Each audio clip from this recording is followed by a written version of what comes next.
사도 요한은 자신이 그리스도께 받은 계시 1절에 의하면 그리스도의 계시라 하고 있죠. 이 그리스도께 받은 계시를 편지의 형식을 빌어서 교회에 보내고 있습니다. 서신의 형식을 띠고 있기 때문에 인사말이 등장하는 것은 요한계시록에 있어서 이상한 것이 아니라 당연한 겁니다. 자, 다시 말씀드립니다. 요한계시록은 계시, 그리스도의 계시라는 성격과 더불어 그 계시의 내용이 묵시적이어서, 이게 묵시적이다 함은 어떤 미래적일 뿐만 아니라 종말에 관한 말씀들을 주신다는 의미에서 묵시적이고, 그리고 그것을 서신의 형식을 따라서 전달했습니다. 그래서 이러한 여러 가지 형식이 또는 내용의 특징이 있다는 점을 기억하셔야 하고요. 이렇게 서신의 형식을 빌어서 당시 그리고 지금 우리들에게 전달하는 것이기 때문에 인사말이 당연히 등장을 하게 되지요. 그리고 언제나 인사말이라는 건 그냥 요식행위처럼 등장하는 것이라기보다는 그때 당시의 사람들의 형편을 짐작하도록 합니다. 그 인사말, 그것은 바로 은혜와 평강이 너희에게 있기를 원하노라 하는 것이다. 즉, 사도 요한은 자신의 편지를 받아볼, 즉 그리스도의 계시에 대하여서 알게 될 사람들에게 은혜와 평강을 구하는 인사를 하고 있습니다. 여기 은혜라는 말에서 볼 수 있듯이 그들은, 그리고 우리는 스스로 이겨낼 수 없는 고난과 고통 속에서 살아간다는 것을 알 수가 있죠. 여러분, 은혜라는 게 뭐냐 하면 나 혼자 스스로 해결할 수 있는 거, 그런 걸 은혜라고 보통 잘 표현을 안 합니다. 어떤 거냐면 내가 도저히 감당할 수 없을 때에 나에게서가 아니라 다른 타인에게서나 다른 존재에게서만이 내 이 어려움들을 이겨낼 수 있을 때, 그것을 은혜라고 하는 거죠. 예를 들면 우리 막내가 우리 집에서 덩치가 제일 작은데 무거운 물건을 들어야 된다 했을 때 도저히 혼자서 못 들잖아요. 그때 튼튼한 오빠가 탁 들어준다. 그게 은혜인 거죠. 자, 그런 은혜를 베푸는 오빠는 우리 집에 없는 것 같더라고요. 자, 은혜라는 말은 그러니까 우리 스스로 해결할 수 있는 게 아니라 내가 아닌 다른 존재에게서 해결할 수 있는 호의를 받는 것, 그것이 바로 은혜인 것이죠. 내가 스스로 감당할 수 없기 때문에 밖에서 오는 호의를 기대하는 것, 그것이 은혜를 구하는 겁니다.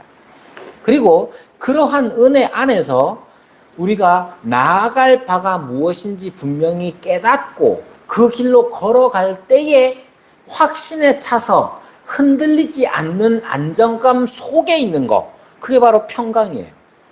성경이 말하는 샬롬, 평화, 평안, 평강이라는 것은, 샬롬이라는 건 아무 일도 일어나지 않는 그런 잔잔한 상태를 말하는 게 아닙니다. 샬롬이라는 것은 성경에서 말하는 평강, 평안이라는 것은 내가 아무 일도, 아무 걱정도 없고 이런 게 아니에요. 그런 게 아니라 도리어 이런 거 있잖아요. 내가 지금 삶은 고달프고 힘든데 내게 주어진 이 일들 때문에 기꺼이 나아갈 수 있는 힘, 그런 거 있단 말이에요. 몇 해 전에, 정확하게 말하면 2023년 12월 31일이었던 것 같아요. 그때 우리 아들이랑 이제 송구영신 기도회를 하면서 제가 이렇게 말했어요. 한 해 동안 감사한 제목이 뭡니까? 이렇게 서로 나누세요. 마침 옆에 우리 아들이 둘째가 있어가지고 아빠는 뭐예요? 이렇게 묻더라고. 그래서 내가 뭐라고 대답했냐면, 그때 제가 새벽일을 시작한 지 1년이 3월부터 했으니까 올해 시작을 했거든요. 그래서 제가 그랬어요. 새벽일 한 게 원래 내가 제일 감사한 일이다 라고 했어요. 여러분, 새벽일 하는 거 쉽지 않아요. 저도 쉽지 않아요. 최근에는 같이 일하던 옆 라인에서 컨베이어 벨트에 손이 찧어가지고 지금 입원해 계신 분도 있고 그렇습니다. 물론 육체적으로 힘들죠. 육체적으로 힘든데 제가 왜 그것을 감사한 일이라고 했냐면 제가 그 일을 새벽에 일어나서 일을 하는 것 자체가 뭐 육체적으로 편하거나 돈을 많이 벌어서가 아니에요. 그 적은 금액이지만 그래도 그걸 통해서 평생에 아이들 용돈도 잘 못 줘봤는데 용돈도 줄 수 있고 그래서 저도 뭐 쓸 수 있고 뭐 여러 가지 있죠. 그래서 감사한 일이죠. 여러분 평강이라고 하는 건 아무 일도 일어나지 않는 상태가 아니라 여러 가지 어려움들이 있죠. 여러 가지 어려움들이 있지만 하나님께서 나를 여기로 부르셨고 내게 주시는 하나님의 목적이 있고 하나님께서 원하시는 바가 있다면 그것을 따라서 나아갈 때 드는 확신, 안정감, 막 비바람은 몰아치고 나를 좌우로 흔드는 것이 있긴 하지만 그럼에도 불구하고 하나님께서 내게 은혜를 베푸셔서 이 길을 가게 하신다. 그럴 때 느끼는 그 마음의 뿌듯함이 있단 말이죠. 그런 게 성경이 주는 평강이에요. 여러분, 우리가 살아가면서 당하는 여러 가지 일들이 있죠. 사업을 실패할 수도 있고, 친구 관계가 원만하지 못할 때도 있고, 내가 원하는 바가 좌절될 때도 있죠. 그럴 때마다 우리는 은혜를 구합니다. 하나님, 은혜를 베풀어 주셔서 이 어려움 속에서 나를 건져 주십시오. 그래, 건져주면 뭐 하겠어요? 그래서 건져주면 뭐 합니까? 또다시 타락, 또다시 죄를 범한 그런 게 아니라 여전히 비바람 치는 것이지만 우리 가야 할 바가 저곳이니 내가 저곳을 향하여 계속해서 나아갈 때에 느끼는 그 확신, 그게 성경적인 평강이에요.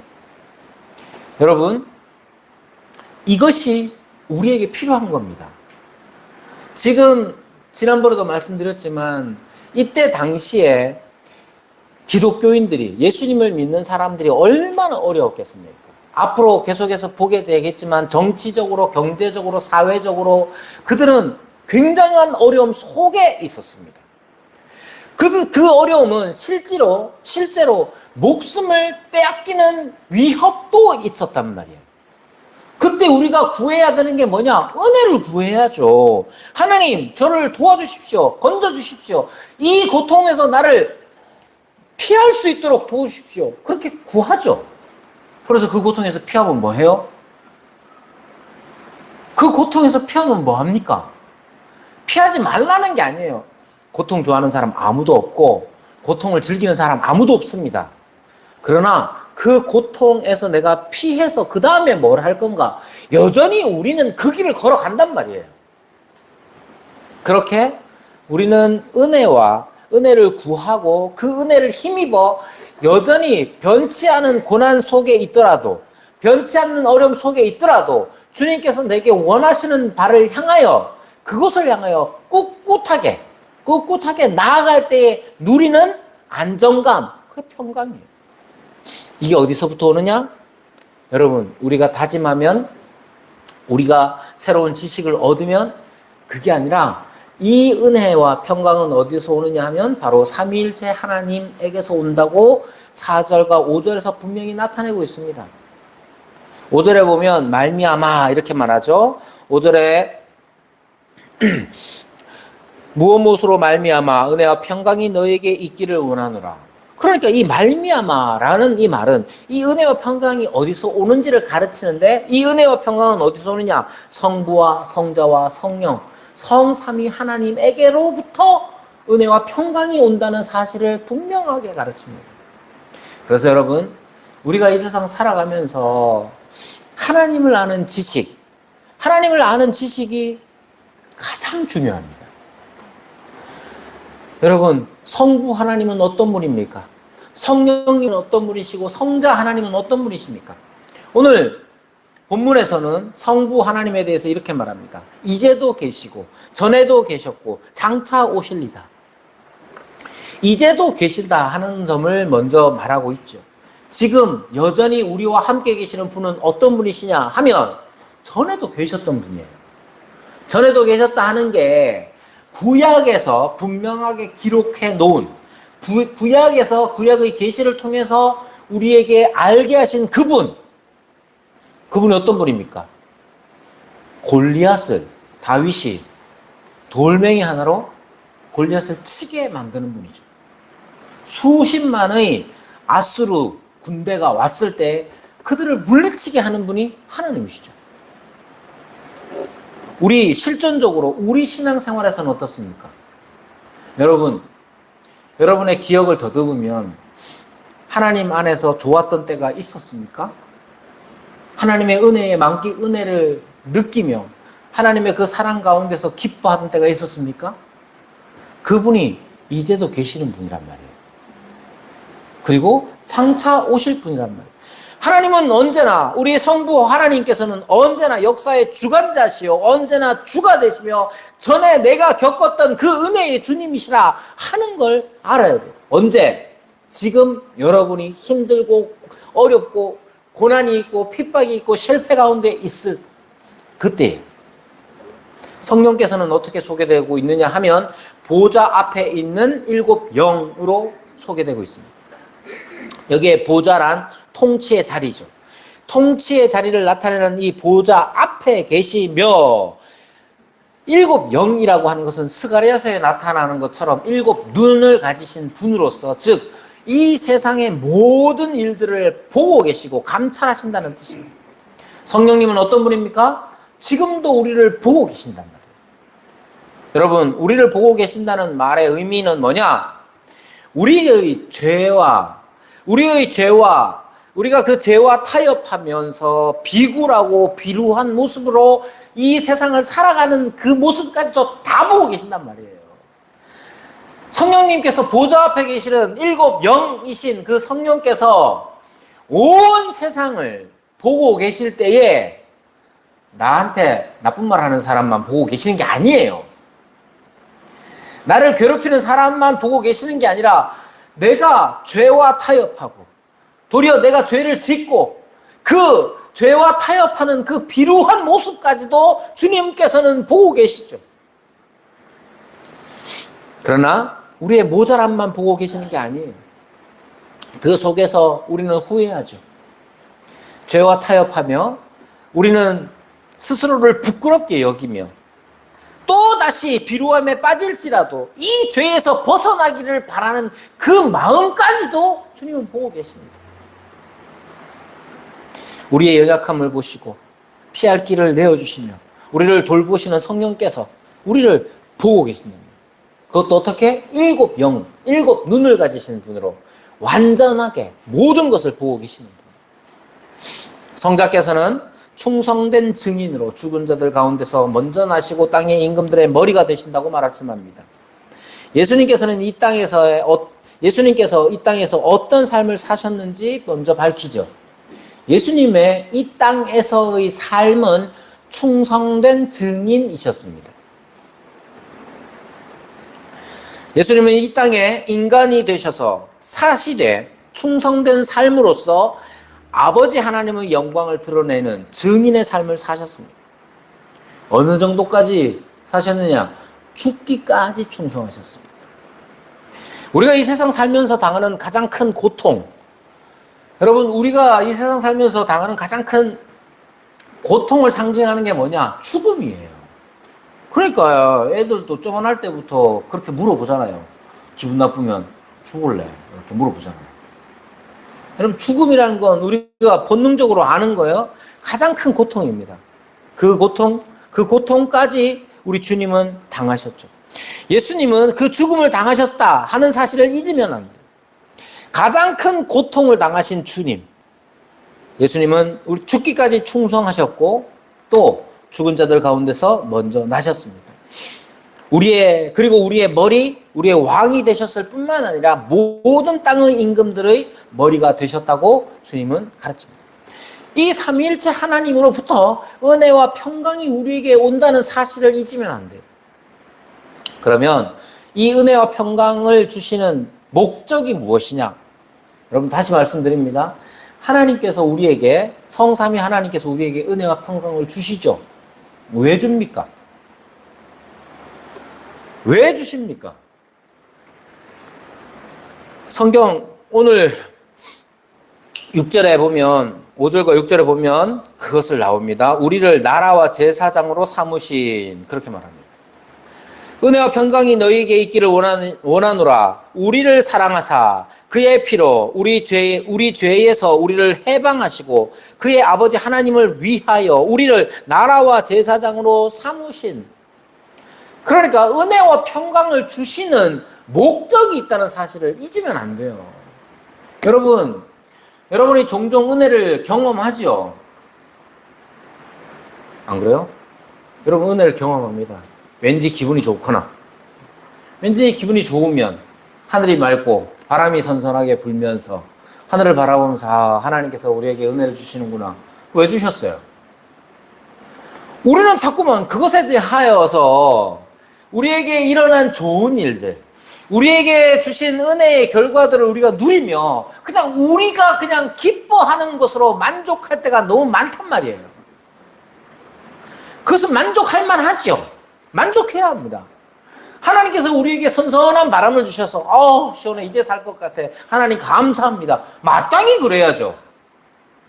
그걸로 끝나지 말고, 그래서 이제 나는 이 은혜에 대하여 어떻게 반응할 건가, 거기에 대한 고민이 없이 하나님께서 오늘 저에게 돈을 많이 주셨군요, 감사합니다. 하나님께서 저에게 기분 좋은 일을 주셨군요, 감사합니다. 하나님께서 우리 아들에게, 우리 자녀에게 좋은 일을 주셨군요, 감사합니다. 그걸로 끝나서는 안 되는 거예요. 그걸 왜 주셨는지를 고민해야죠. 신앙이란 그런 거예요. 안 그러면 우리가 스스로 하나님의 자리를 꿰차게 된단 말입니다. 목적이 분명합니다. 나라와 제사장으로 삼으시기 위함입니다. 하나님께서 언제나 우리에게 은혜와 평강을 주시는 까닭은 우리가 이 세상 살아가면서 제사장 나라로서, 출애굽기 19장 6절에 나오는 말씀이죠. 너희가 내게 대하여 제사장 나라가 되며 거룩한 백성이 되리라. 이건 이스라엘을 부르실 때에 이스라엘을 향하여, 하나님의 백성을 향하여 하나님께서 정체성을 부여하신 거예요. 뭐냐? 너희가 내게 대하여 제사장 나라가 되며 거룩한 백성이 되리라. 이게 이스라엘에 대한 하나님의 목적을 요약하는 말입니다. 하나님께서 왜 애굽에 있는 그들을 건져내셨습니까? 제사장 나라가 되게 하며 거룩한 백성이 되게 하기 위해서 건져내신 거예요. 하나님은 왜 우리에게 사랑을 베푸시고 우리 죄에서 우리를 해방시켜 주셨습니까? 이 세상에서 거룩한 제사장 나라, 거룩한 하나님의 백성 되게 하기 위해서요. 이 일을 위해서 구약의 선지자들은 계속해서 외쳤습니다. 계속해서 하나님의 나라, 거룩한 제사장 나라가 되기를 선지자들은 계속해서 외쳤단 말이에요. 그러니까 우리가 이 세상을 살아가면서 하나님께서 우리에게 은혜와 평강을 베푸실 때에 그 은혜와 평강 속에서 내가 무엇을 해야 하는 자인가, 이 세상 살아가면서 무엇을 해야 하는지를 알아야 돼요. 뭘 해야 됩니까? 우리는 제사장 나라, 즉 제사장 나라라고 하는 것은 이 세상과 하나님을 거부하고 거역한 이 세상과 하나님을 잇는, 중재하는 그 역할들을 해야 한단 말이에요. 여러분, 세상에서 여러분들 살아가면서 세상 사람들이 우리를 어떻게 대하는지, 여러분, 웬만한 사람들은 다 그냥 고만고만하게 대합니다. 제가 목사라고 특별히 저를 말은 그렇게 해도 그렇잖아요. 다 그냥 고만고만하게 지냅니다. 우리도 똑같이 하는 게 아니에요. 우리는 그 속에서 우리는 분명히 자기 정체성을 가지고 있어야 돼요. 이 사람, 하나님 안 믿는 사람이 앞에 있죠. 직장에 가서 그 사람 하나님에 대해서도 모르고 도리어 하나님에 대해서 반감을 가질 수도 있어요. 그럼 나는 어떻게 됩니까?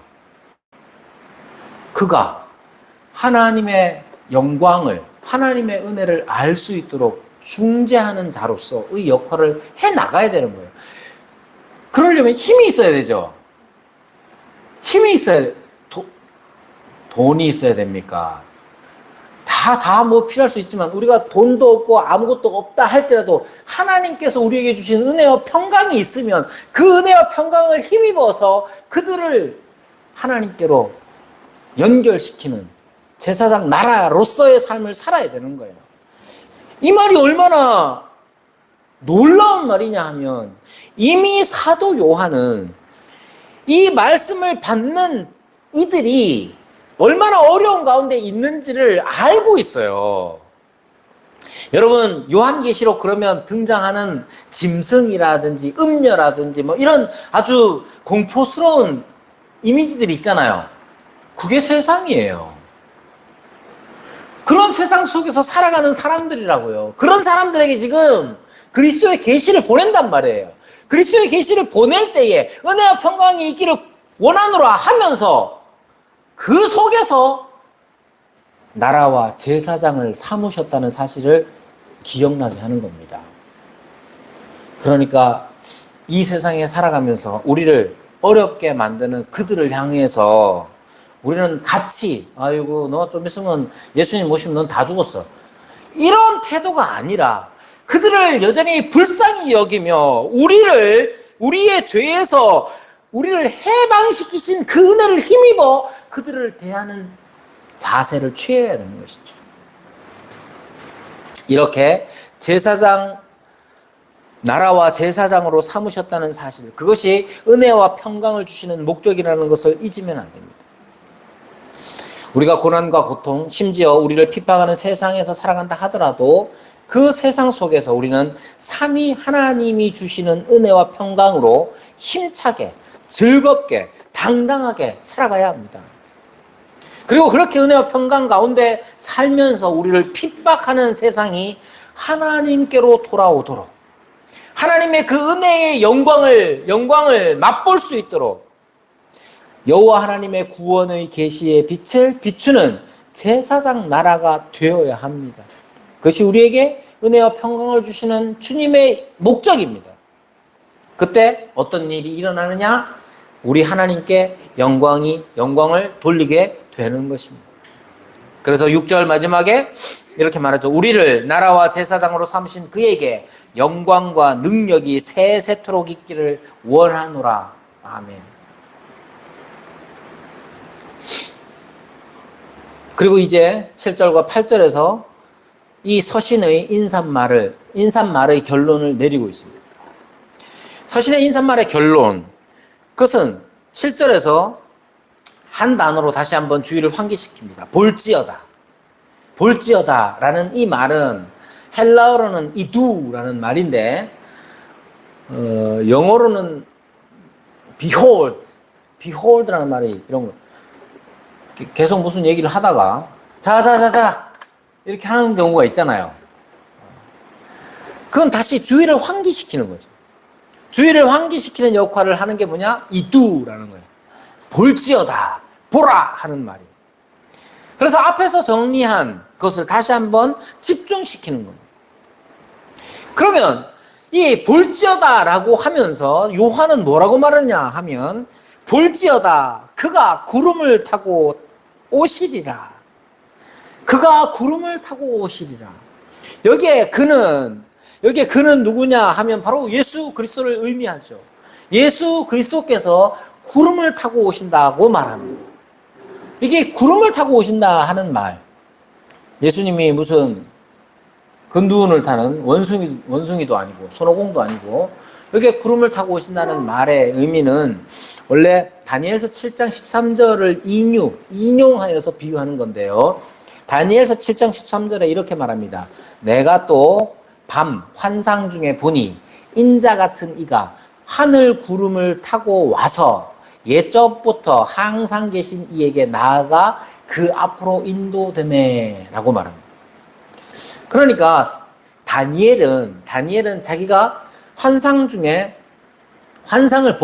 밤에 환상을 보게 되는데 인자 같은 이가 하늘 구름을 타고 온다고 말합니다. 그리고 옛적부터 항상 계신 이에게 나아간다라고 말합니다. 그러니까 여기에서 말하는 인자 같으니 하늘 구름을 타고 오시는 이는 바로 누구냐? 예수님을 말하죠. 그리고 요한은 이 다니엘의 예언이 이제 성취된 것으로 보고 있고 우리에게 가르치고 있는 겁니다. 다니엘이 하늘 구름을 타고 오신다고 한 그 예언은 예수님에게서 성취되었습니다. 여기 이 구름이라는 건 물리적인 우리 눈으로 보이는 그 구름이 아니라 쉐키나, 즉 하나님께서 광야에서 이스라엘 모세에게 보여주시고 짓게 할 그 성막이 완성되었을 때에 하나님께서 성막 가운데로 임재하십니다. 그 임재하실 때에 임재하시는 모양이 어떤 거냐면 쉐키나, 빛나는 구름이에요. 그래서 그 빛나는 구름 때문에 너무 두려워서 아론과 모세는 출애굽기 마지막 장에 보면 다 완성되고 하나님의 쉐키나, 영광의 구름이 지성소에 임했을 때에 그 영광 가운데로 들어가지 못합니다. 왜냐? 너무 거룩한 것이었기 때문에 그렇습니다. 성막에서 불씨 하나도 온전히 제대로 못하면 불살라져 버리는 그 영광스럽고 거룩한 곳이었기 때문에 못 들어가는 것이죠. 그 구름을 말합니다. 하나님의 임재의 구름. 그 구름을 타고 우리 주님께서 다시 오신다는 거예요. 우리가 사도 요한이 보라고 말하는 것, 보라라고 말할 때에 그가 구름을 타고 오실 것을 보라고 말합니다. 그런데 이것은 언제 일어나는 일이겠습니까? 이 일이 언제 일어나느냐? 예수님께서 구름을 타고 오시는 것, 즉 예수님의 하나님 되심, 구름을 타시는 그 하나님의 임재의 영광, 하나님 되심을 나타내는 이 일이 언제 일어나느냐 하면 8절에 보면 주 하나님이 이르시되 나는 알파와 오메가라, 이제도 있고 전에도 있었고 장차 올 자요 전능한 자라 하시더라 라고 했을 때 구름을 타고 오시는 일이 언제 일어나는지를 8절에서 우리는 힌트를 얻을 수가 있습니다. 여기에 알파벳, 헬라어 알파벳 첫 글자와 마지막 글자인 알파와 오메가를 사용합니다. 그렇게 알파와 오메가를 사용해서 주님이 어떤 분이신지를 묘사하고 있죠. 이 알파와 오메가라는 말은 정반대편 사이에 있는 모든 것을 강조하기 위해서 양극단의 말을 사용하는 비유 언어입니다. 따라서 하나님이 역사의 시작과 끝이라는 이것을 의미하고 이것은 역사 과정 전체에 대한 하나님의 임재와 모든 사건에 대한 하나님의 통치를 강조하는 것이죠. 즉 쉽게 얘기하면 예수님이 사도 요한이 볼지어다 그가 구름을 타고 오시리라 했을 때 그건 그냥 아직 일어나지 않는 먼 미래 혹은 가까운 미래라 할지라도 예수님의 마지막 재림만을 의미하는 게 아닙니다. 자, 수련회 때도 말씀드렸고 종종 말씀드렸지만 요한계시록을 보는 몇 가지 방식이 있습니다. 요한계시록을 보는 몇 가지 방식이 있는데 과거주의적 해석이 있고 미래주의적 해석이 있습니다. 크게 과거주의적 해석이라는 것은 요한계시록의 내용 자체를 옛날에 요한이 살았던 그 시대에 다 이루어진 것으로 해석하는 사람들이 있습니다. 미래주의적 해석이라는 것은 몇 가지로 또 나눌 수는 있지만 극단적으로 표현하면 요한계시록에 나오는 모든 내용들은 다 미래에, 지금도 아니고 미래에, 종말의 때에, 마지막 때에 일어날 일로 여기는 사람들이 있는 거예요. 그렇지만 개혁주의 전통 아래에서 또 다른 한 가지가 있는데 그것은 뭐냐면 좀 더 상징적인 해석을 하는 사람들이 있습니다. 어거스틴부터 시작해서 상징적인 해석을 하는 사람들이 있는데 여기에서 말하는 게 바로 그런 거예요. 볼지어다 그가 구름을 타고 오시리라. 이 말 안에는 당연히 미래에 오실 것을 포함하여서 지금 현재에도, 지금 이 시간에도 우리 주님의 오심을 보라는 그러한 상징적인 의미가 포함되어져 있습니다. 그 근거가 바로 하나님이 어떤 분이시냐면 나는 알파와 오메가라는 거예요. 시작과 끝이죠. 시작과 끝만을 의미하는 게 아니라 그 안에 가운데 있는 모든 것들을 포함한다는 의미예요. 알파, 이 세상의, 이 우주의 시작이 하나님으로부터 시작되었다면 오메가, 이 우주의 마지막은 하나님으로 끝나겠죠. 그럼 그 사이는 여전히 우리 주 하나님의 오심이 이루어질 거란 말이에요. 여러분, 이것은 간단한 문제가 아닙니다. 여러분, 우리가 지금 앞에서 말하는 것처럼, 앞에서 말씀드린 것처럼 우리는 여전히 이 세상에서 은혜와 평강을 구할 수밖에 없는 실존적인 삶을 살아갑니다. 우리 개인의 삶에 있어서도 은혜가 필요하고 평강이 필요하죠. 교회가 이 땅에서 존재하는 일도 마찬가지입니다. 여러분, 이 세상, 저희 때에 우리 여기 이제 뭐 창건이부터 시작해가지고 대학생까지 있는데, 제가 저희 때만 하더라도 항상 교회 다니는 사람들이 많았습니다. 저희 또래 이상 되신 분들 중에 교회 한 번도 안 가본 사람 찾기가 어려워요. 크리스마스 때 가든지 여름 성경학교 때 가든지 뭐 군대에서 초코파이 받으려고 가든지 간에 안 가본 사람 찾기가 어렵습니다. 누구나 얘기하면 거의 다 한 번쯤은 갔어요. 요즘은 어떤 줄 알아요? 교회 다니는 애들이 없어요.